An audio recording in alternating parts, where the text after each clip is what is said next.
Oke, selamat sore teman-teman semuanya. Nah, hari ini untuk materi cash flow-nya, kita akan lanjutin untuk membahas materi mengenai problem 6, dan saya harap teman-teman yang problem 7 sudah dipelajari, di mana untuk problem 6 ini lebih sederhana, jadi saya yakin teman-teman pasti bisa ya. Nah, di problem 6 ini, seperti biasa di soal, akan disediain data comparative statement of financial position, dan setelah itu ada income statement, dan ada informasi tambahan, serta yang terakhir teman-teman diminta untuk menyusun statement of cash flow per 31 Desember 2019 menggunakan indirect method. Nah, teman-teman, ada beberapa revisi yang harus teman-teman perhatiin, yaitu nanti income-nya berubah ya.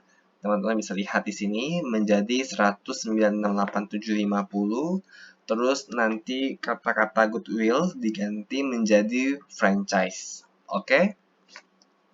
Nah, sekarang kita akan mulai.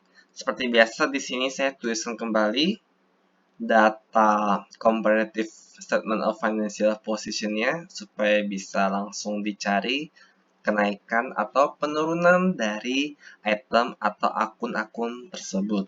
Nah, lalu kita mulai kerja dengan cara dari informasi tambahan terlebih dahulu. Oke, dari informasi tambahan terlebih dahulu. Ini cukup pendek dan cukup sederhana, jadi saya langsung kasih tahu aja di mana-mana poin yang perlu teman-teman perhatiin ya. Nah, informasi tambahan yang pertama, paten dan franchise diamortisasi setiap tahun. Paten dan franchise diamortisasi setiap tahun. Nah, hanya sekedar informasi untuk teman-teman, kenapa goodwill tadi diganti jadi franchise? Karena goodwill itu tidak bisa disusutkan, atau goodwill itu perlakuannya sama dengan tanah.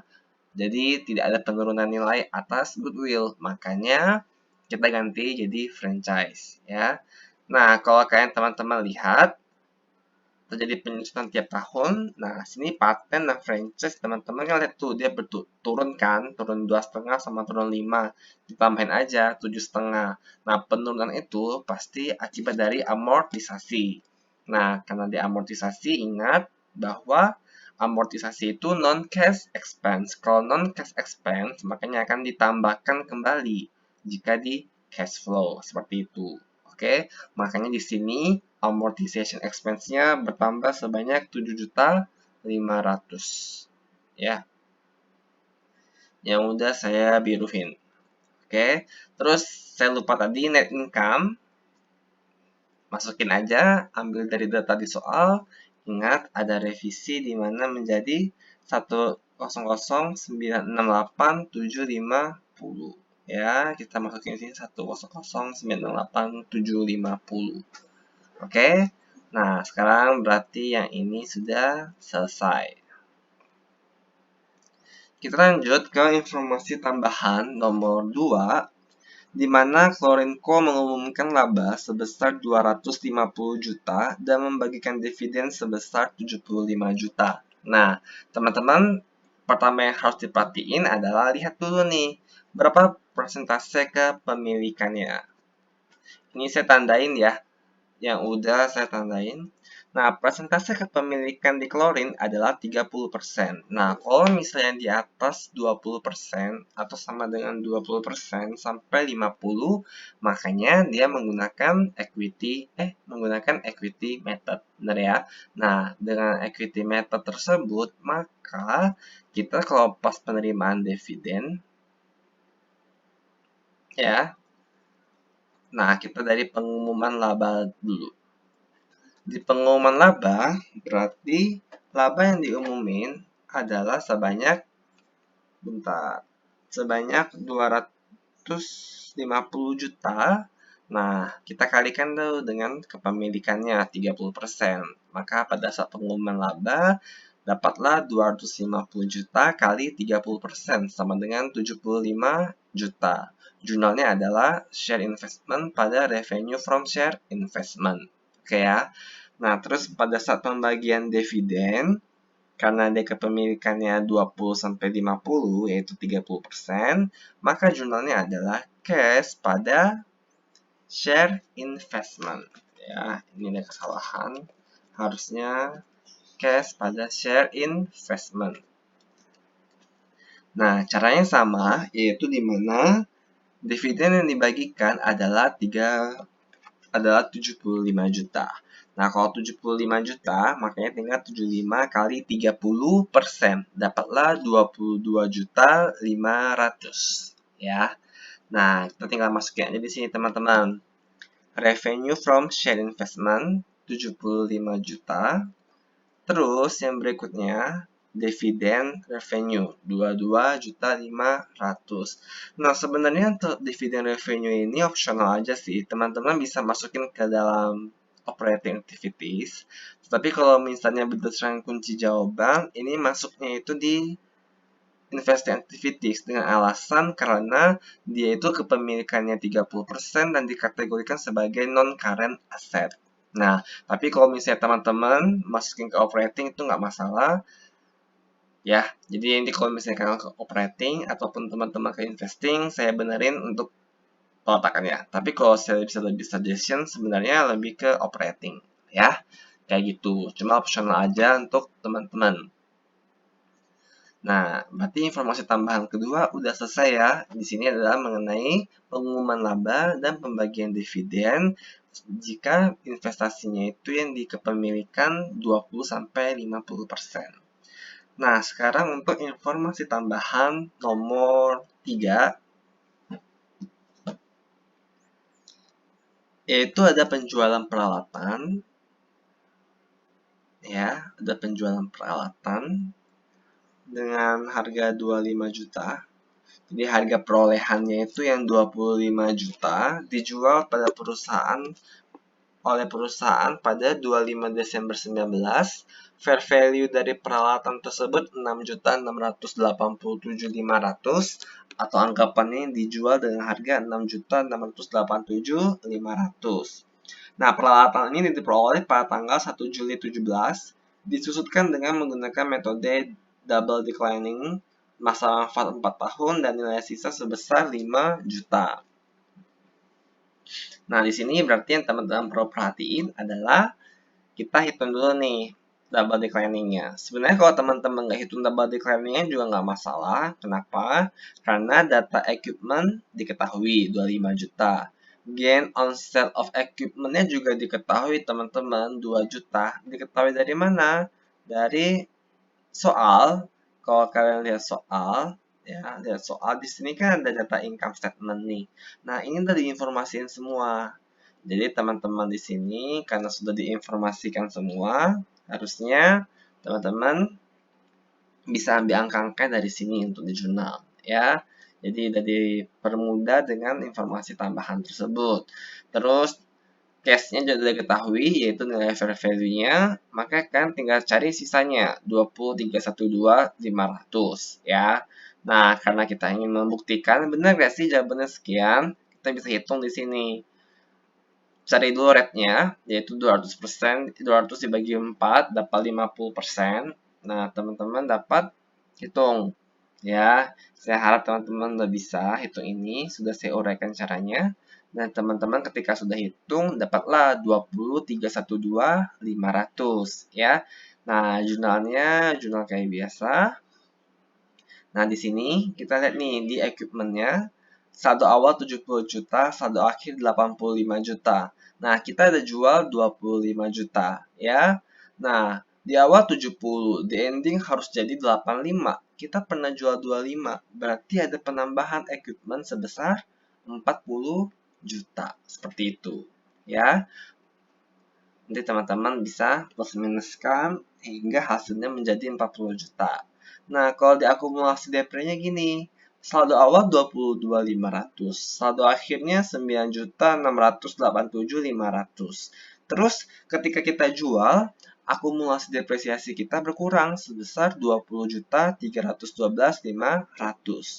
Nah, Intinya nanti kita harus dapat segini teman-teman. Berarti ada penambahan sebanyak 7.500.000. Nah, ketika akumulasi penyusutan bertambah, itu akibat dari adanya penyusutan. Makanya equipment 7.500.000 ini dianggap sebagai adanya penyusutan. Ya, nah yang saya tandain merah-merah ini berarti yang harus teman-teman masukin ke statement of financial position. Yang pertama, masukin dulu ke depreciation expense-nya. Ya, di sini saya langsung gabungin. Yang pertama ada 7.500.000 ya, yang tadi ya. Terus teman-teman masukin di gain on sale of equipment-nya. Sorry. Kita apa? Benar ya, equipment ya, gain on sale of equipment 2 juta. Kenapa di minus? Karena dia gain. Kalau gain kita harus minusin ya. Kalau misalnya teman-teman ingin kembali ke teorinya, bisa kembali ke teori yang problem 7. Nanti pada saat live meet now, saya akan jelasin kembali lagi untuk yang problem 6 ini. Nah, terus kita juga masukin di sini sale of equipment. Ya, karena kita mendapatkan uang, maka ada penambahan sebesar 66.87.500. Terus setelah itu ada namanya purchase of equipment. Karena kita ada beli penambahan equipment, sebanyak 40 juta. Ya, jadi item-item tersebut harus kita masukin ke cash flow. Nah, dengan demikian informasi tambahan nomor 3-nya juga sudah selesai ya. Nah, sekarang kita ke informasi tambahan nomor 4. Nah, informasi tambahan nomor 4 ini juga sama, kurang lebih dengan yang nomor 3, cuma ini adalah mengenai vehicle. Jadi kendaraan yang diperoleh 1 Januari 2016 dijual pada 1 Juli 2019. Biaya perolehan kendaraan 120 juta. Dan atas transaksi ini perusahaan menerima kas 80 kendaraan tersebut dengan menggunakan metode garis lurus nilai sisa 25, umur manfaat 8 tahun. Nah, soal ini juga sama. Teman-teman kalau nggak mau cari akumulasi depresiasi nggak masalah. Tapi saya udah kasihkan perhitungannya, ya. Teman-teman bisa coba sendiri perhitungan secara lainnya. Ya, rumusnya tinggal HP kurangi residual value dibagi umur manfaat. Ya, kenapa saya bilang kalau teman-teman nggak cari nggak masalah? Karena data cash diketahui, ya. Gainnya juga diketahui di income statement. Equipment yang hilang, bukan equipment, vehicle yang hilang juga dikasih tahu teman-teman di soal. Ya, jadi dari selisihin dapatlah akumulasi depresiasi. Nah, kalau teman-teman hitung nanti juga sama, dapatlah 41.562.500. Selangkah yang pertama sama, di account ini awalnya 300 juta, kita jual 120 juta, dan endingnya harus 200 juta. Ya, saldo awalnya 300 juta, saldo akhirnya 200, di endingnya harus jadi 200 ya. Kita udah jual 120. Otomatis apa yang terjadi? Bahwa adanya penurunan. Penambahan ya sebanyak 20 juta. Nah, penambahan ini adalah pasti akibat dari purchase. Terus di depresiasinya juga sama. Kita awalnya 75.250, endingnya jadi 41. Terus kita endingnya jadi 40, kita harus menjadikan dia 40. Ya, tapi karena ada penjualan, otomatis akumulasinya pasti akan berkurang sebanyak 41.562.500. Nah, kan tinggal plus minusin, nanti at the end-nya pasti mendapatkan 7 juta. Nah, ada penambahan sebanyak 7 juta, ini akibat dari apa? Akibat dari adanya penyusutan. Nah, yang saya berikan tanda berwarna merah ini, yang perlu teman-teman perhatiin bahwa ini adalah angka-angka yang akan masuk ke statement of cash flow. Ya. Nah, berarti sale of vehicle-nya 80 juta, udah dikasih tahu tadi. Terus purchase of building, ya. Purchase of vehicle juga udah dikasih tahu di soal.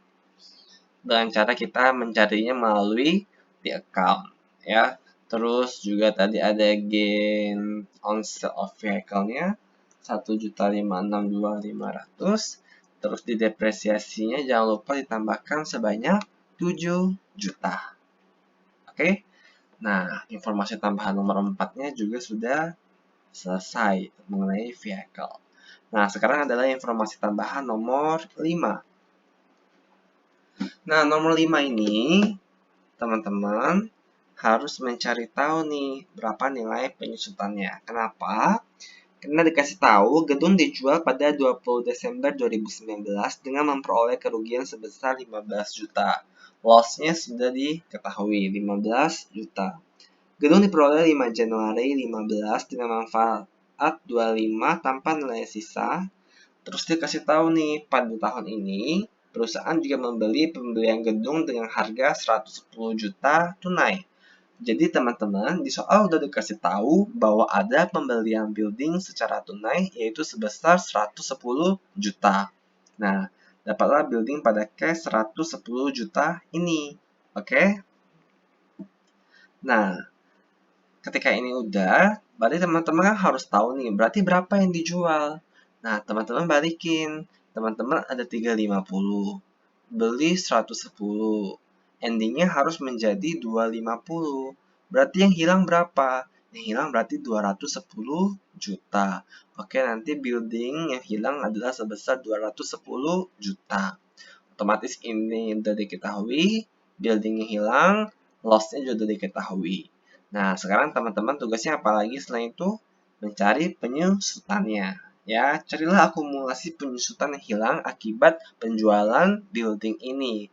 Dia menggunakan straight line dengan HP-nya 210 juta, residual value-nya 0, dengan umur manfaatnya adalah 25 tahun. Ya, nah tinggal teman-teman masukin ke rumus straight line, yaitu harga perolehan dikurangi residual value dibagi umur. 210 dikurangi 0 dibagi 25 tahun, dapatlah di mana penyusutan per tahun adalah 8.400.000.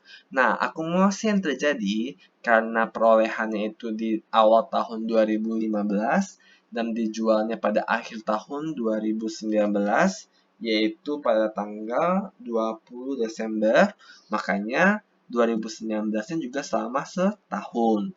Otomatis dia adalah 8.400.000 ini, teman-teman nanti kalikan dengan 5 tahun, dapatlah 42 juta. Nah, maka di sini akumulasi depresiasi yang terjadi adalah 42 juta. Nah, kalau mau cari cash-nya gimana? Berarti tinggal teman-teman selisihin aja. 210 dikurangi 15 dikurangi 42 dapatlah 153 juta. Seperti itu ya. Nah, dengan demikian, cash penjualnya sudah diketahui, loss on sale-nya juga sudah diketahui, purchase of new building-nya juga sudah diketahui. Nah, sekarang kita mau cari tahu nih, berapa sih penyusutan building yang terjadi pada tahun 2019. Ya, jadi kita hitung nih. Awalnya saldo awal 55 juta. Terus di ending harus menjadi 52 juta. Dan di tengah-tengah ada dijual tuh dengan mengurangi nilai akumulasi sebanyak 42 juta. Yang ini ya. Otomatis akan ada penambahan penyusutan pada tahun 2019 sebanyak 39 juta. Kayak gitu. Ya, caranya tinggal teman-teman plus minusin aja dapat nilainya itu berapa. Oke? Nah, tinggal teman-teman masukinlah ke statement of cash flow-nya. Otomatis nanti depreciation expense-nya kita tambahin 39 juta. Maka nanti totalnya menjadi 53.500. Terus ada loss on sale of building-nya. Yaitu yang tadi 15 juta. Nah, setelah itu sale of building, purchase of building juga kita masukin. Maka dapatlah sale of building-nya bertambah 153 juta, purchase of building-nya nanti berarti kita kurangi sebanyak 110 juta, ya, seperti itu. Dan demikian, informasi tambahan nomor 5-nya juga sudah selesai. Nah, sekarang kita ke informasi tambahan nomor 6. Nah, nomor 6 ini adalah mengenai penembusan obligasi. Tapi yang perlu teman-teman perhatiin, penembusan obligasinya itu menggunakan share capital preference, di mana dikatakan dengan 20.000 lembar dan harga par dan pasar sama. Ya. Nah, 20.000 per lembar, teman-teman kalikan dengan parnya. Parnya adalah 5.000. Maka share capital preference yang diterbitkan sebanyak 100 juta. Terus teman-teman juga perhatiin tuh, bahwa penurunan bonds-nya hanya sebesar, ini udah ya, saya tandain, udah. Nih, bonds payable-nya turun sebesar 91.500. Berarti kita ada penembusan sebanyak 91.500 ya. Terus juga dikatakan di income statement bahwa ada rugi penembusan sebanyak 8.500 ya. Nah, otomatis bonds-nya kita berkurang 91.500, loss-nya 8.500, sama ya, 100 juta.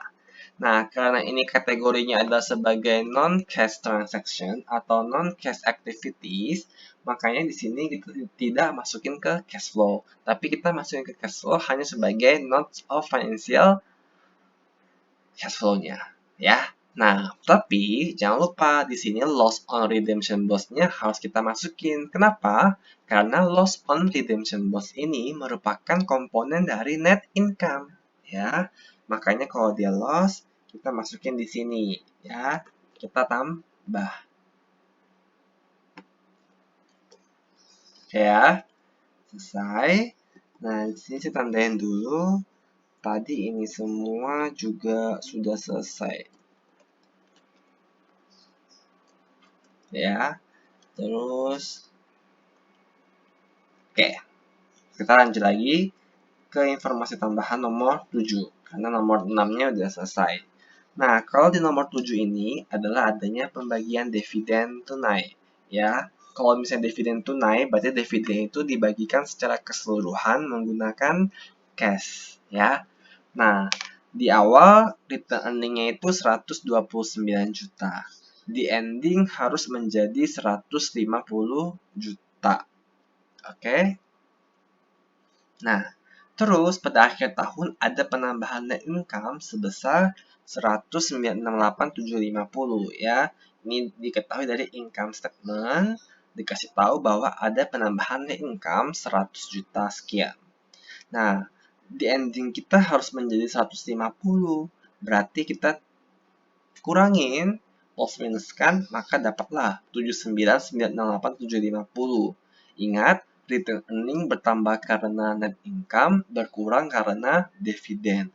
Otomatis 79.968.750 ini kita anggap sebagai dividen tunai, ya. Dividen tunai, payment of dividend. Kita kurangi ya. Oke, dengan demikian informasi tambahan sudah selesai. Kalau yang nomor 8 yang mengenai informasi teks itu nggak apa-apa. Kita tidak pakai di sini, ya. Nah, nomor 6 tadi informasi tambahan di sini kan saya bilang nih, ini nggak masuk ke cash flow, tapi masuk ke notes ya. Jadi jangan lupa di sini teman-teman catat di sini non-cash activities-nya. Redemption of bonds with issuing preference share sebesar 100 juta, ya. Nah, berarti dari informasi tambahan kan sudah selesai, ya, sudah selesai tuh. Nah, sekarang kita tinggal pakai yang perubahan naik turunnya aja, ya. Kita hanya fokus yang ada perubahan kenaikan dan penurunan. Ini saya yakin pasti bisa. Intinya atau sederhananya ingat, kalau misalnya current asset, current asset, kalau naik itu dikurang, kalau turun itu ditambah. Sekali lagi, current asset, kalau naik itu dikurang, kalau turun itu ditambah, ya. Makanya di sini, nih, prepaid rent kan naik, insurance turun, inventory naik, supplies turun, accounts receivable turun, ya. Nah, masukin nih teman-teman. Kalau di increase, maka dikurang.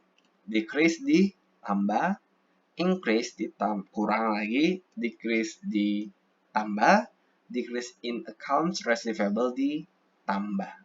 Ya, angkanya dari mana? Angkanya adalah dari selisihnya. Ya, dengan teman-teman selisihin 17 kurangi 12,5 dapat 4,5 dan seterusnya. Ya, jadi ini lebih ke tahap finalnya. Ya, nah ingat juga bahwa nanti yang current liabilities juga sama, harus teman-teman masukin juga ke operating activities, tapi kebalikan.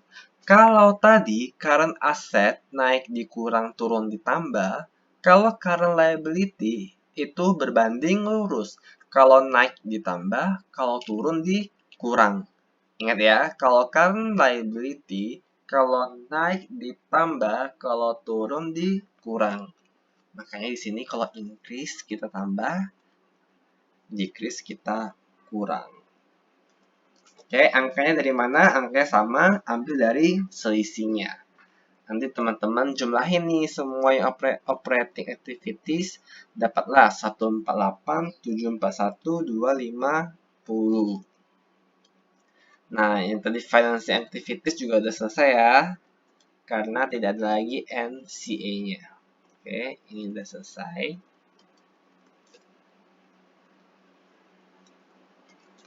Terus juga tadi ini udah selesai.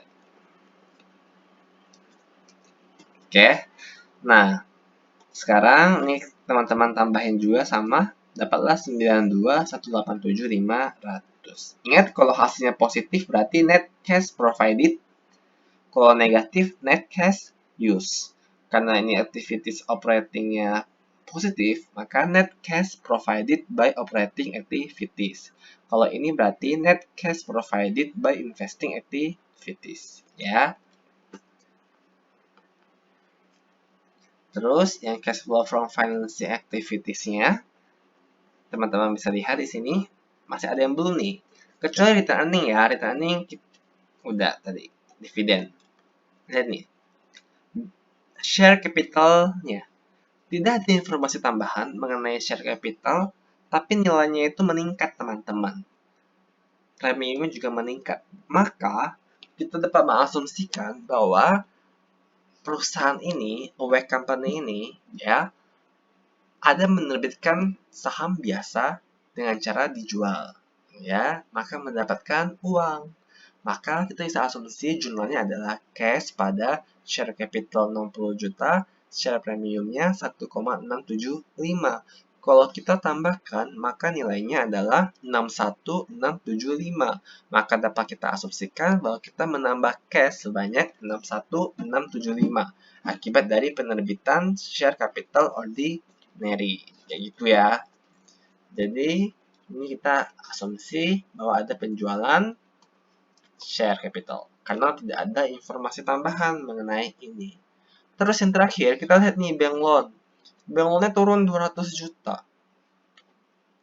Otomatis karena tidak ada informasi tambahan, kita anggapnya kita membayar hutang bank kita. Maka adalah payment of bank loan. Ya, turun 200 juta. Oke. Nah, berarti net cash use-nya tinggal teman-teman tambahin, dapatlah 218,293,750. Ya, nanti dapatlah net increase in cash-nya, tinggal tambah nih 148 ini tambahkan 92 ini terus dikurang 218 ini. Dapatlah 22635. Nah, angka ini harus sama dengan angka di perubahan cash flow yang cash. 22635 yang sini juga sama 22635. Oke, beginning cash-nya tinggal kalian masukin dari tabel 50.500, terus endingnya juga pasti akan sama 73.135. Oke ya. Nah, dengan demikian cash flow-nya sudah selesai. Jadi nanti teman-teman coba pelajari teori-teorinya. Saya sudah jelasin di problem 7, makanya ini agak cepat, langsung to the point. Saya jelasin. Nanti saya akan jelasin kembali dengan pertanyaan-pertanyaan teman-teman di tanggal pertemuan kita, ya. Kelas Kamis berarti 28, kelas Jumat berarti 29 Mei. Terima kasih teman-teman yang sudah mengikuti video ini. Terima kasih, sampai jumpa di kelas.